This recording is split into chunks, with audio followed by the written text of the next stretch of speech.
Because I'm getting ready to prep these so I can season them and then use them either to grill, bake, or put in your Instant Pot, or however you want to make it. Hey guys, I finished rinsing these and cutting them up, and I try to take as much of the fat as I possibly could. What I'm getting ready to do now is I'm going to add some distilled vinegar, and I'm going to rub it really good. I'm adding a lot, but that's okay. I'm just trying to clean it. And then I'm going to come and rinse it and pat it dry, and then I'll season it. But I just wanted to show you right now. I'm just going to massage this vinegar in there, kill any other, if there's any germs or anything like that. But it also helps to tenderize the meat. I'll be back when I'm ready to actually season. I like to cut it in 2 or 3 ribs size, depending on how big it is. Ready? I have already rinsed, patted dry the ribs, and I'm getting ready to season them. And I'm going to show you what I'm going to season them with. I'm going to use adobo, all-purpose seasoning, chili lime, Trader Joe's brand, fajita seasoning, Badia brand, and then I'm going to lightly kind of coat with a little bit of soy sauce. And that's all I'm going to do. I'll bring you back when I have seasoned it. Done seasoning my meat. It looks beautiful just like that, quite honestly. I put quite a bit in because, these are big pieces of meat, and I wanted to have, on both sides, really nice and seasoned. And I worked the seasoning in. And as you can see, you don't see any dripping or anything like that. I did not add salt because the adobo has salt, and so does the soy sauce. So I just drizzle a little soy sauce, but not too much. And then all I'm going to do now is I'm going to probably put them in Ziploc bags, divide them until I'm ready to cook. When I make them in the Instant Pot, I kind of place them like this, standing, and I make like a circle like that. So this morning, I'm getting ready to make pork ribs that I seasoned previously, but I'm going to make it in the Instant Pot. And the reason for that is super hot. I don't want to make it in the oven and then have the house get really hot. So I had already seasoned it, like I said, so I'm just going to drop it in here. It's been resting on the counter, so it's not too cold. So I'm going to put it in there. I'm going to grab a fork, and I'm going to arrange it. I like to arrange it kind of, if it's too much, kind of standing, sideways, whatever. But it's not a lot. But what I am going to do is, because I'm really big on using what you've got, make it work for yourself. So I normally put a little bit of either chicken broth or something like that in here when I put it. But I am going to be using instead Campbell's beef consomme. I'm going to put in the whole can. And the reason for this is because this is going to become my gravy, because I'm going to make mashed potatoes today. So, see? So now I'm just going to pop my lid on, like so.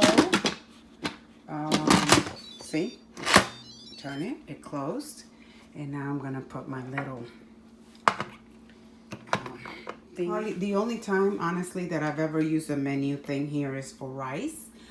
I normally do it manually, so I'm going to go manual, high pressure, and I'm going to do maybe 25 minutes, and that's it.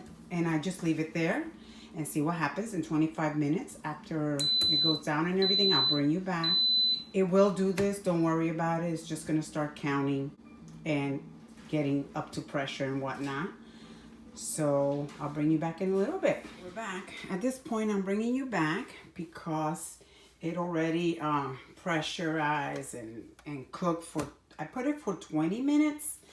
And you can see the little pressure valve is down, so it's safe to open. I'm just gonna turn it left, and then open it and see what we got. Okay, so here you go. Let me see. It is pretty tender, you guys. So at this point, see that? It just comes off the bone. Look at that. At this point, what I'm going to do is I'm going to take out some of the oil out, and then I'm going to make my gravy for it. I'll probably use flour because it's what I have. I normally like to use potato flour, but I don't have any. I'll bring you back. I'm going to take some of this oil out, and then I'm going to make my gravy. Bring you back in a minute. Okay, guys, so I'm getting ready to put together my gravy. This is about a tablespoon of cornstarch, and I'm going to add a little bit of water, room temperature or cold water. You don't want it to be hot because you don't want it to clump up. And then all I'm going to do is kind of work it with my fork until I get like a melt consistency and all of that. I can't hardly do it because I'm doing it with one hand, you guys. But yeah, I'm becoming quite a little. Well, there you go. Just do this. See, there's no lumps. It's kind of, see, it's all dissolved now. This is what you want. In the meantime, I'm going to step over here for a minute. Okay, so I stepped over here for a minute because I wanted to show you this measuring cup. But anyway, this is the fluids or the liquid from the meat. Put it in here so that the fat can come to the top, and then I can just utilize this. So that's what I'm going to get ready to do here. I turned it off. I turned off the Instant Pot off, but I'm going to turn it on in a minute and put it on saute. And then I'm going to mix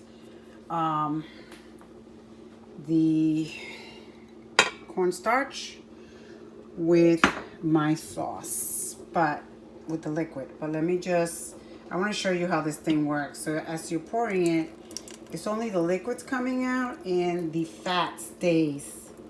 See that? The fat stays on top until you get to a certain point. And you hardly have any of the liquid from your meat. And you kind of slow down a little bit because I do not want that fat in my meat, in my thing. So, see, there it is. I think I'm going to stop there because I don't want to run the risk of having too much fat. And now what I'm going to do is I'm going to pour this over it and then turn it on. Again, I'm going to have it, put it on saute. I turned it off because I didn't want it to keep cooking while I prep the rest of the stuff. But I'm just going to come here and do this. And then I'm going to kind of mix it a little so that the sauce that I put in there, the cornstarch, will cook down.